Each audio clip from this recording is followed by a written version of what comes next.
తమ్ముళ్ళు మీ భూమి మీద అని అడుగుతున్నా నేను. కొత్తగా ఒక స్కెచ్ చేశాడు. ఇప్పటికే మీరు చూడండి, ఇది పట్టాదారు పాస పుస్తకం.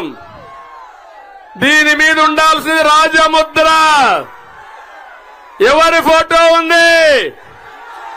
ఎవరి ఫోటో ఉంది? ఎవరి ఫోటో? నేను అడుగుతున్నా ఇప్పుడు, మీ భూమి మీది కాదు. మీ భూమిని జగన్మోహన్ రెడ్డి కొట్టేయడానికి మీ బిడ్డ అంటున్నాడు. ఒక్క విషయం గుర్తుపెట్టుకోండి, ఎవరినైతే ఎక్కువ మాట్లాడతాడో వాళ్ళని దెబ్బతీసే రకం ఈ జగన్మోహన్ రెడ్డి. నా ఎస్సీలు అన్నాడు, ఎస్సీ డోర్ డెలివరీ చేశారు, చంపేసి, అవునా కాదా?